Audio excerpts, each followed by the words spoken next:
pagi hari ini dan kita akan berbincang bersama dengan William Suryawijaya, CEO dari Yugen Sekuritas. Apa kabar Pak William? Baik, selamat pagi. Selamat pagi, terima kasih Pak William sudah join pada pagi hari ini. Baru saja kita lihat update dari bursa global, kemudian juga dari komoditas. Yang menarik dari komoditas adalah minyak mentah anjlok lebih dari 4%. Memang belakangan harga minyak ini sangat volatile ya dengan pergerakan yang range-nya cukup lebar. Tetapi bagaimana Anda memaknai pergerakan harga minyak yang anjlok 4% pasca serangan balasan dari Israel ke Iran di akhir pekan lalu? Ya, pertama-tama mengucapkan selamat Hari Sumpah Pemuda hari ini untuk masyarakat Indonesia. Selamat Kita Hari tahu Sumpah Pemuda, bahwa Pak.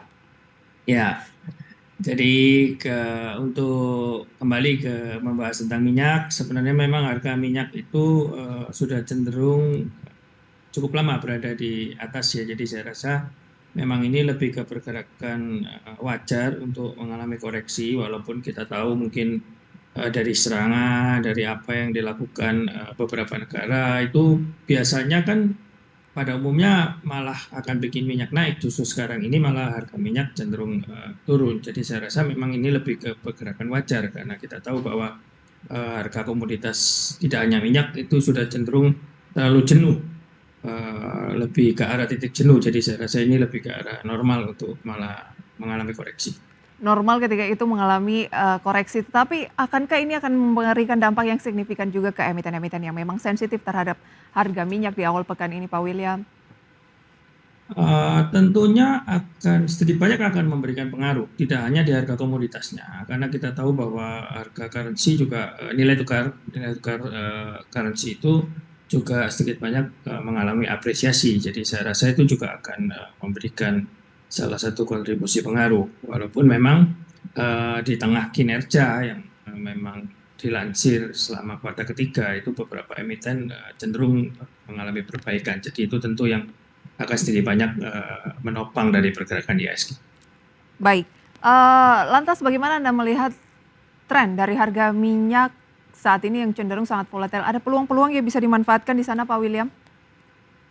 Kalau melihat dari harga minyak sendiri yang untuk volatile harga minyak, saya rasa mungkin ini kecenderungannya memang lebih ke arah turun ya, baik itu jangka pendek ke menengah untuk harga minyaknya. Jadi saya rasa itu yang cukup perlu diwaspadai oleh investor yang memang mungkin lebih ke arah yakin dengan pergerakan saham-saham yang berkaitan dengan minyak. Jadi saya rasa mungkin agak sedikit di avoid untuk untuk saham-saham yang berkaitan dengan harga minyak. Baik, harus di-avoid dulu untuk saham-saham yang berkaitan dengan harga minyak. Nah, ketika minyak ini anjlok lebih dari 4%, saham-saham apa yang sebaiknya di-avoid terlebih dahulu, Pak William? Untuk sementara ini memang yang sangat berkaitan dengan komoditas sepertinya agak sedikit bisa wait and see lah, karena kita tahu bahwa pergerakan volatilitas daripada harga komoditas tersebut sedikit banyak cukup mempengaruhi emiten-emiten yang memang berkaitan dengan harga-harga komoditas. Ya, emiten-emiten yang dimaksud contohnya seperti apa, Pak? Mungkin ke Elsa, Akra, atau karena minyak ini juga erat kaitannya dengan pertambangan ya, Pak ya?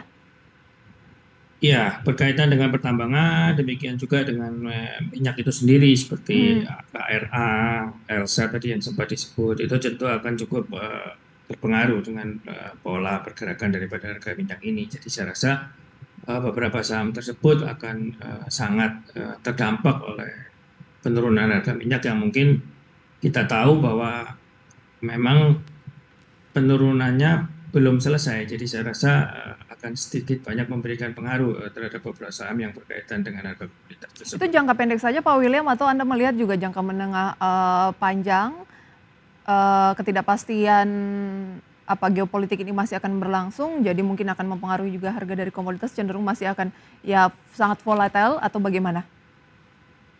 Untuk jangka pendek ke arah menengah itu sepertinya masih akan ada tekanan di beberapa harga komoditas baik itu emas, minyak maupun beberapa komoditas yang lain. Jadi saya rasa itu yang cukup perlu diwaspadai. Jadi ada baiknya lebih ke wait and see.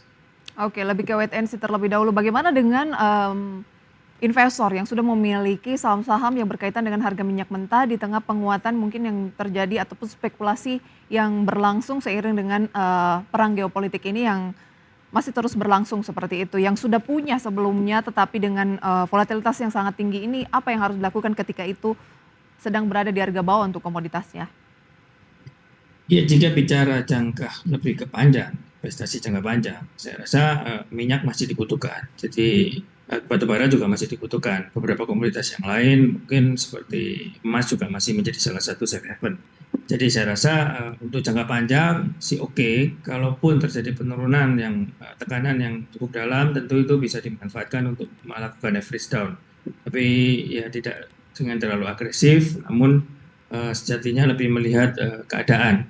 Maka dari itu kami lebih memilih untuk wait and see di beberapa Wait and see saham dia yang terlebih berkaitan dahulu. komoditas. Berarti kan masih Ya, ada peluang sebenarnya penguatan pasca pelemahan yang berlangsung saat ini dengan adanya perang antara Israel kemudian juga yang terhangat saat ini dengan Iran begitu. Anda melihat sebenarnya peluang kenaikan harga minyak mentah ini juga masih terbuka. masih terbuka kalau kita bicara untuk jangka menengah ke panjang. Jadi akan memberikan pengaruh lebih ke arah tenor investasi jangka menengah ke panjang, bukan untuk jangka pendek ke menengah. Oke, jadi dengan pelemahan 4% ini kita bisa melakukan aksi buy on weakness, Pak William.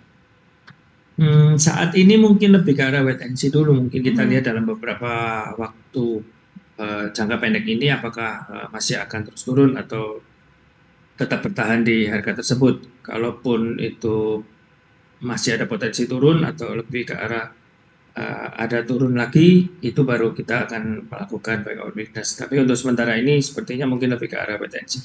Wait and see. Ini kan tuh sudah turun 4% di akhir pekan sampai dengan tadi kita update pelemahannya juga masih lebih dari 4%. Kalau turun berapa persen lagi yang menurut Pak William kayaknya trennya bakalan lanjut turun nih untuk harga minyak mentah?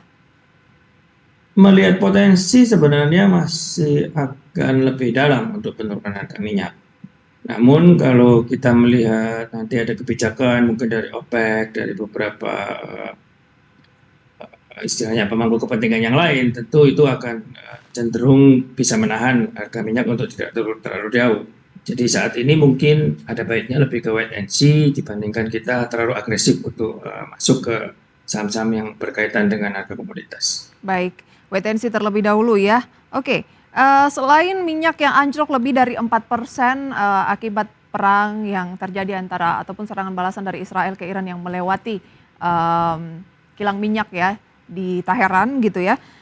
Kita juga ada informasi bahwa pekan ini adalah pekan terakhir jelang Pilpres Amerika Serikat. Menurut Anda benar nggak sulit ditebak kira-kira yang akan menang ini Trump atau Harris? Ya kalau kita lihat memang cukup ketat ya persaingan untuk Pilpres di Amerika Serikat. Namun memang cenderung kalau berbicara, walaupun ini bukan pembahasan tentang politik, tapi cenderung untuk teman-teman yang kami kenal di sana, rata-rata mungkin lebih ke arah melihat kembalinya ke arah Trump ya. Mhm. Uh, dan itu tentunya akan juga baik untuk mendongkrak perekonomian Amerika. Memang sejatinya kita lihat kondisi daripada Amerika sendiri masih menjadi sorotan dan itu tentu akan sedikit banyak mempengaruhi banyak negara-negara yang lain. Nah, kita lihat kan saham-saham perbankan sudah sempat rally nih di tengah ekspektasi dari berbagai debat yang berlangsung antar dua kandidat ini gitu ya. Kayaknya Trump yang akan menang. Itu membuat harga dari saham-saham perbankan seiring dengan kinerja kuartal 3 yang juga cukup solid ini mengalami penguatan. Tetapi akhir pekan sempat turun karena mungkin sudah terkena aksi profit taking begitu. Nah, di pekan terakhir menjelang pemilu Amerika Serikat, pemilihan presiden begitu ya. Sejauh mana ini juga akan memberikan sentimen ke pasar domestik kita. Ada korelasi yang akan cukup erat dan nantinya kalau ternyata pemenangnya salah satu dari mereka itu dampaknya akan seperti apa Pak William? Sebenarnya kalau kita lihat dengan pergantian pemimpin yang baru, harapan yang baru seperti halnya di negara kita, tentunya itu harapan-harapan baru dan optimistik yang baru akan selalu muncul. Jadi saya rasa seperti kita lihat di Indonesia aja IHSG sudah break all time high beberapa kali, bahkan Agustus September rekor demi rekor dicapai. Saya rasa itu juga akan terjadi nantinya di Amerika dan beberapa negara yang lain pasti akan mengalami hal yang serupa. Tentunya kalau kita lihat siapapun yang terpilih di Amerika, tentu satu kepastian akan terbentuk yang itu tentunya akan cukup membantu daripada pergerakan market yang ada di sana. Jadi saya rasa itu yang kita akan lihat baik itu di Amerika maupun di negara-negara yang lain. Nah, apa yang harus menjadi fokus kita nih kalau misalnya memang Trump yang nantinya menang, Pak William? Apa sebaiknya peluang yang dimanfaatkan dari sekarang atau tunggu dulu benar-benar sudah ada kepastian bahwa Trump yang akan menang atau Harris yang akan menang, apa yang sebaiknya dilakukan oleh investor retail misalnya? Kalau kita bicara untuk saham Amerika ya, market Amerika, tentu mereka relatively cukup stabil karena kita tahu kemarin sempat mengalami tekanan di bawah 40.000 bahkan di bawah 37.000, sekarang udah balik lagi ke atas. Kalau kita lihat untuk IHSG sendiri, sebenarnya satu kepastian kita bisa bicara Amerika ini merupakan poros, di mana apa yang terjadi, USD bergerak kemana, itu tentu akan sedikit banyak memberikan pengaruh ke IHSG juga. Kita lihat sebenarnya dampaknya tidak terlalu signifikan. Fokus konsentrasi justru saat ini lebih ke arah laporan kinerja daripada emiten-emiten yang ada di dalam negeri. Itu sangat lebih menopang sehingga mungkin market akan jauh lebih solid kalau kita lebih fokus ke dalam negeri walaupun Oke. tidak mengesampingkan sentimen-sentimen dari global maupun regional. Baik, tidak mengesampingkan sentimen dari regional ataupun juga dari global, tetapi lebih mengutamakan saat ini sentimen-sentimen domestik seperti laporan keuangan kuartal ketiga ya. Pak William, Ya. sepekan terakhir nilai transaksi harian ini naik 9,5%, mendekati 12 triliun rupiah. Nanti akan kita ulas di segmen berikutnya dan juga rekomendasi saham pilihan serta update pembukaan sesi pertama usai jeda. Tetaplah di Market Buzz.